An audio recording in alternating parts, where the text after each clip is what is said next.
DNC 구독자 여러분 반갑습니다. 박 원장입니다. 자, 오늘은 귀한 손님을 모시고 함께 이제 영상 촬영을 하게 되었습니다. 우리 간략하게 자기 소개 좀 부탁드릴게요. 네, 안녕하세요. 지금 15살 폼의 망고 키우고 있는 망고 아빠 정준영입니다. 예. 망고 15살인가요, 벌써? 네, 올해로 15살 됐어요. 망고가 이제 가지고 있는 질환이 크게 당뇨, 네. 그죠? 뭐 쿠싱이라고 하는 호르몬 질환이 이제 계속 있고, 암, 그죠? 종양 수술 끝내서 지금 항암제 맞고 있고, 그죠? 그 다음에 이제 자꾸 위장 쪽 트러블 일어나가지고, 변이식 관련된 치료 받고 있고, 네. 이렇게 세 가지를 하고 있어서 요거 관련된 내용에 대한 이야기를 조금 하려고 하고요. 오늘은 제일 첫 번째로 당뇨 관련된 이야기를 잠깐 좀 해보려고 합니다. 네. 아이가 당뇨를 앓은 지 얼마나 됐죠? 한 4년이 좀 넘은, 저랑 같이 한 지는 얼마나 됐지? 거의 4년. 벌써 그렇게 됐어요? 그럼 당뇨 초기에 오신 거예요? 당뇨를 발견을 하고, 동네 병원에서 잠깐의 이제 처치를 받다가, 이제 이러면 안 될 것 같다 라는 생각을 가지고 수소문을 해서 원장님을 찾아갔죠. 이게 제가 오늘 당뇨 영상을 찍자고 한 이유가 솔직히 나보다 잘해. 당뇨 관리를 잘해. 이 당뇨를 앓고 있는 보호자분들한테 어떻게 관리를 하는 게 좋은지 경험담을 좀 얘기를 해줬으면 좋겠어서 인슐린부터 시작해서 그래서 오늘 좀 촬영을 부탁드린 거야. 물론 저보다 훨씬 이제 환경을 잘 케어해 주시는 분들이 많고, 네. 저도 이제 뭐 어떤 단톡방 이런 데서 정보를 많이 얻어서 케어를 하고 있는데, 맨 처음은 사실 저도 지금도 살짝 후회하는 것 중에 하나가 반려견의 상태를 빨리 알아차리는 거. 그게 제일 우선이 돼야 되는 것 같더라고요. 그래서 저희 망고는 이제 여름이 됐을 무렵인데 굉장히 이제 물을 좀 많이 마시고 그리고 좀 쉬야를 자주 하는. 그렇지, 그게 당뇨 증상이지. 살 빠지고. 네, 근데 워낙 또 좀 통통했던 친구였고, 그래서 그냥 여름이니까 더워서 물 많이 먹나? 많이 마시나 보다. 물 많이 마셨으니까 쉬야 많이 하나 보다. 생각을 했던 거죠. 조금 더 빠르게 알아차렸으면 아마 좀 더 나았다? 합병증도 훨씬 좀 늦게 찾아왔을 것 같은데 그런 골든타임을 조금 놓쳐가지고. 그러면은 이제 늦으면 이제 백내장이 오지. 그렇죠. 그치. 늦으면 이제 백내장이 오는 거예요. 생각보다 백내장 빨리 와요. 당뇨성이. 저희 아이도 당뇨 확진받고 거의 한 6개월 만에 이렇게 백내장이 시작이 됐으니까 6개월이면 좀 늦은 건데? 이제 초기에 가능은 이미 관찰이 되고 있었는데 이제 심각하게 빨라진 건 건데 6개월. 6개월 만에 이제 거의 시력을 다 상실을 했고 뭐 지금 영상 이쪽에선 보이지 않지만 저희 애기가 또 오른쪽 눈을 또 수술을 했잖아요. 그쵸. 네, 그래서 좀 고생을 많이 했죠 우리. 그러면 지금 먹는 건 어떻게 해요? 시기는 이제 철저하게 좀 계산을 해서 먹이고 있고. 어떻게 계산해요? 이제 강아지의 이제 체중 그리고 나이에 따라서 이제 먹어야 되는 칼로리가 이제 계산을 하게 이제 계산식이 있죠. 있는데 RER 표가. 네, 그 표에 따라서 이제 망고가 먹어야 되는 하루 총 권장량을 통해서 계산을 하고 이제 처방식 사료랑 이제 처방식 캔 그리고 이제 조금 뒤에 얘기가 나올 것 같은데 그 혈당을 좀 안정시켜줄 수 있는 단백질이 좀 필요해가지고 그거를 이제 계산을 해서 좀 먹이고 있어요. 그러면은 애기는 사료랑 처방식 캔이랑 항상 먹는 거 이런 걸로 하고 당을 체크하는 거는 초반에는 사실 거의 무조건적으로 연속 혈당기라는 거를 좀 쓰시는 거를 권장을 드리고 사람이면 사실 수유침으로 체열을 하는 게 어렵지 않은데 강아지들은 워낙 또 이제 아파하기도 하고 그리고 좀 체열하는 게 쉽지가 않다 보니까 이제 계속 혈당을 핸드폰으로 받아서 볼 수 있는 연속 혈당기가 초반에는 굉장히 많이 도움이 되고 네, 안 맞잖아요. 조금 안 맞을 때 있잖아요. 근데 이제 시중에 예전에는 이제 리브레라고 하는 기계 정도만 이제 보급이 돼 있었고 저희도 그걸 처음에 사용했었는데 이제 지금 뭐 바로젠이라던가 케어센스 바로젠은 어디 거예요? 헤어센스까지는 아는데 바로젠도 있어요? 한 뭐 회사에서 나온 그래요? 제품인데 기계 자체는 케어센스랑 똑같더라고요. 똑같은데? 그래서 어플리케이션이 있어서 그걸로 이제 혈당을 계속 체크하면서 그 오차가 발생했을 때 고정값을 넣을 수 있는 어플이기 때문에 그거를 지금은 활용을 좀 하고 있어요. 그러면은 느끼기에 세 개 중에 어느 게 제일 정확한 것 같아요? 정확도는 사실 케어센스랑 바로젠이 큰 차이가 없는 거의 같은 기계이기 때문에 그 두 개가 지금은 제일 좀 정확하게. 리브레는 조금 안 맞고 리브레는 아무래도 조금 더 이제 마진이라고 해야 되나요? 그 안전 마진을 좀 크게 잡아놓은 듯한 느낌이 있어서. 그러니까 당뇨 관리 고수들이 지정하고 있는 타겟 레인지 몇부터 몇. 근데 저는 이제 물론 강아지를 이제 24시간 집에서 케어하실 수 있는 분들이면 조금 더 욕심을 내셔도 되겠지만 네, 현실적으로 저희도 이제 직장을 다니고 이제 강아지도 어쩔 수 없이 뭐 하루에 한 6시간, 8시간 집에 혼자 있어야 되는 시간이 있다 보니까 최고 혈당치가 300을 넘지는 않게 관리를 하고 있고 이제 평균 혈당은 대부분 한 150에서 190 정도 사이. 저점은?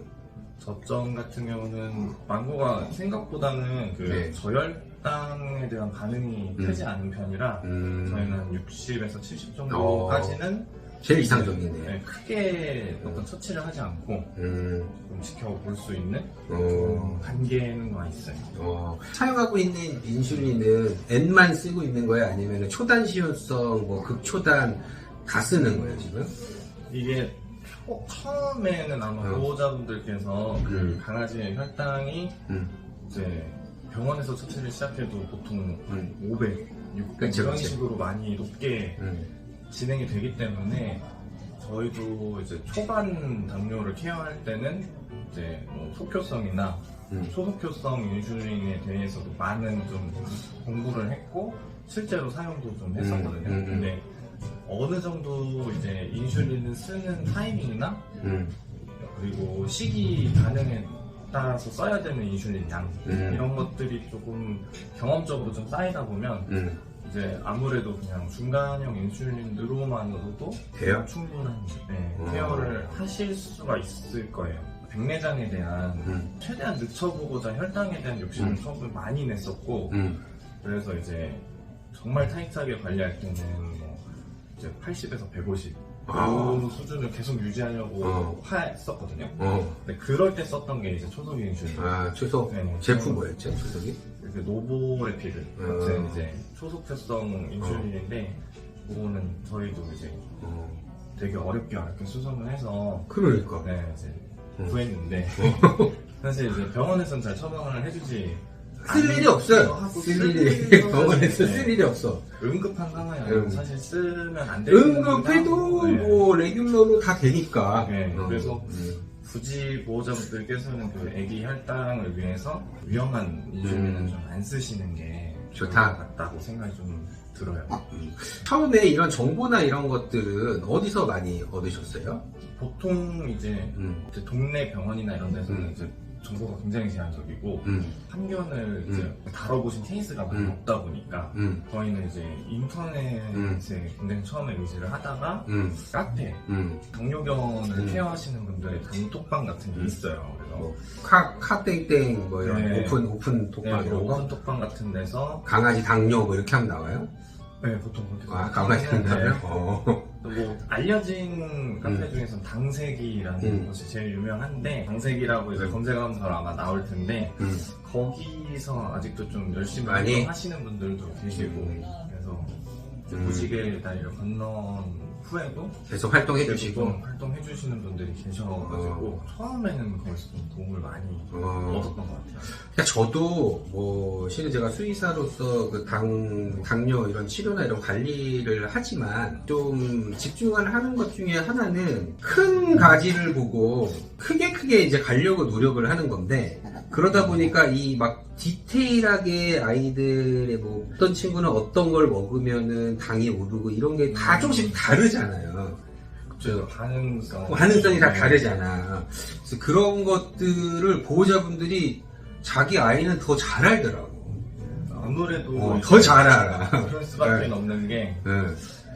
항상 좀 곁에서 이제 지켜볼 수 있고 그리고 당뇨라는 게 사실은 이제 몸속에 있는 당을 이제 처리를 하지 못하는 병이기 때문에 이제 그걸 인슐린으로 저희가 조절을 하잖아요. 그래서 뭘 먹었을 때 이게 뭐 1시간이나 2시간 사이에 얼마나 좀 혈당이 오르고 그리고 뭐 본인의 강아지나 고양이가 산책이나 활동을 했을 때 어느 정도 몇 분 정도 움직였을 때 혈당이 얼마나 떨어지나 이런 것들을 이제 좀 계속 체크하고 적는 습관이 좀 필요하고. 꼼꼼해야 되네.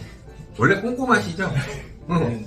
잘 찾아보고 막 정리하고. 아내가 좀 더 꼼꼼한 그래요? 성격인데 망고를 위해서 이제 처음에 열심히 했었고 근데 이게 어느 정도 시간이 쭉 지나다 보면 이제 워낙 이제 비슷비슷하니까 패턴이 보이기 시작하면서 그때부터는 이제 한 3년차 넘어갔을 때부터는 그렇게 막 기록하거나 하지 그러진 않았던 것 같아요. 당뇨를 치료하고 있는, 관리하고 있는 우리 보호자분들이 있을 거 아니에요. 그 보호자분들에게 한 말씀을 해주신다면? 저희 이제 부부가 강아지 당뇨라는 걸 처음 알았을 때 정말 좀 너무 무서웠거든요. 사실 이제 사람이야 먹고 관리하고 할 수 있는 병이라지만 강아지는 이제 보호자 없이는 아무것도 할 수 없기 때문에 걱정도 많이 됐고 사실 이제 당뇨견을 보호한다는 게 쉬운 건 아니거든요. 어렵죠. 강아지를 키우면서 포기하셨던 것보다 훨씬 더 많은 것들을 좀 포기를 하셔야 되는데 네, 그래도 예쁜 아이들 무지개 다리 건너기 전까지는 최선을 다해서 이제 잘 살게 해주는 게 보호자의 역할이기 때문에 그래서 좀 용기를 가지시고 하다 보면 할만해요. 하다 보면 할만하기 때문에 그런 것들에 있어서 조금 도와주실 수 있는 분들도 많고 또 이제 저희 원장님처럼 좀 관심을 계속 가져주시고 이제 좀 해주시는 분들이 계시니까 그래서 길은 있습니다. 그러니까 이게 저도 이 당뇨를 처음 진단받아서 그 보호자분들이랑 이제 좀 상담을 하고 하잖아요.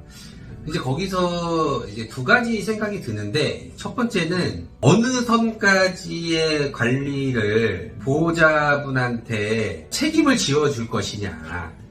그러니까 예를 들어 정말 80에서 150 사이의 당을 유지시키면서 계속 관리를 하는 거를 목표로 보호자분을 교육을 해야 되냐, 아니면 저혈당이 오지 않고 합병증이 최대한 늦게 오고 물 많이 먹고 오줌 많이 싸는 거 없어지고 살 빠지는 거 안 빠지고 좀 그냥 관리가 되는, 가끔 당은 뭐 400, 500을 칠 때도 있고 저점이 뭐 150, 200을 찍힌다 하더라도 하루에 2번 인슐린 주는 거는 까먹지 않고 계속 놔주면서 해주는 정도로 그 목표를 정해주냐.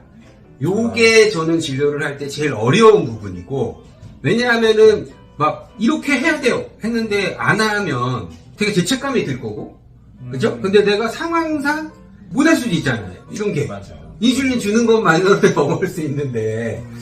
저는 그런 상담을 할 때 그 부분이 제일 어렵더라고요. 병원에서 해줄 수 있는 부분은 보호자님들께서 이제 조금 생각을 달리 가져주셔야 되는 게 사실 저희도 이제 당뇨 케어에 관련해서는 이제 병원에서 큰 이런 처치라던가 그런 걸 좀 받지는 않고 있어서 결국엔 보호자의 몫이고, 그쵸. 이제 전문적인 지식이나 의학적인 소견이 필요할 때 그럴 때는 이제 병원에 도움을 적극적으로 받되 결국에 이제 당뇨라는 거는 이제 대부분 식이 제한과 운동 그쵸.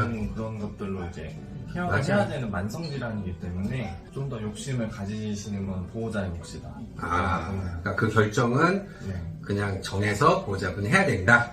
톡방에서 활동 많이 하시니까. 저는 도움을 되게 많이 받아서 좀 감사하게도 이제 저희 강아지가 4년 넘도록 이렇게 좀 관리를 하고 있는데 실제로 그래서 활동을 하시니까. 실제로 지금은 안 해요? 활동을 하고 있진 않아요. 지금은 안 해요. 워낙 많은 분들이 계시고 그리고 사실 저는 요 정도면 초보에 초보입니다. 네, 그래요? 아니, 저 말고도 더 많은 도움을 주시는 분들이 제가 가끔 그 오픈방을 이제 저희 당뇨 진단받으신 분들한테 얘기를 해줘요. 그러면은 일주일인가 이때 이제 와서 하는 얘기가 무슨 혼난다는 거예요. 혼난대. 가면은 너무 혼난대. 그래가지고 아 왜 혼내요? 그랬는데 이것도 모르고 저것도 모른다고 엄청 혼낸다는 거예요. 그래서 제가 좀 그쪽에 좀 높은 분이 계시면 용기를 좀 주고 혼은 내지 말아달라. 그거를 좀 부탁을 좀 잠깐 드리고 싶었거든요.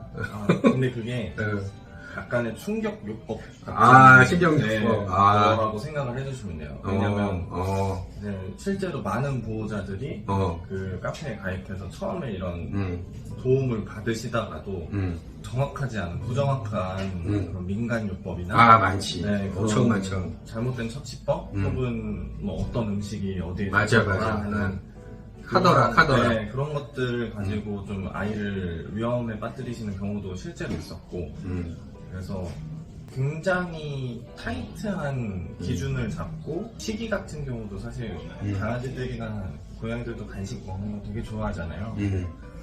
일절 모든 그런 변수를 다 제거한 상태에서 시작을 해야 되는 게 이제 당뇨 케어의 첫걸음이기 때문에 보호자분들께서 이제 좀 너무 예쁘잖아요. 사실 배고파하고 항상 이제 거기서 뭔가를 더 주고 싶어하는 거는 이해를 할 수 있어도 적어도 이 아이의 그런 혈당 패턴이나 안정적으로 뭔가를 먹을 수 있는 시간대를 아시기 전까지는 하면 안 된다. 모든 것들을 다 배제하고 이제 하나씩 변수를 좀 추가를 하시는 게 안전하게 좀 강아지나 고양이의 삶을 좀 더 윤택하게 만들어줄 수 있는 방법이 아닐까 싶어요.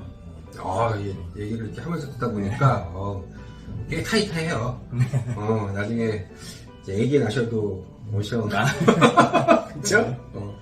타이트하게 9시에 자! 키 커야 돼! 라면 안 돼! 충분히 그러실 수도 있을 것 같습니다. 자, 일단 오늘 이렇게 해서 우리 망고의 당뇨 관리, 치료와 관련된 이야기를 잠깐 했고요. 2부에서 이제 다른 이야기로 같이 한번 찾아뵙도록 하겠습니다. 안녕!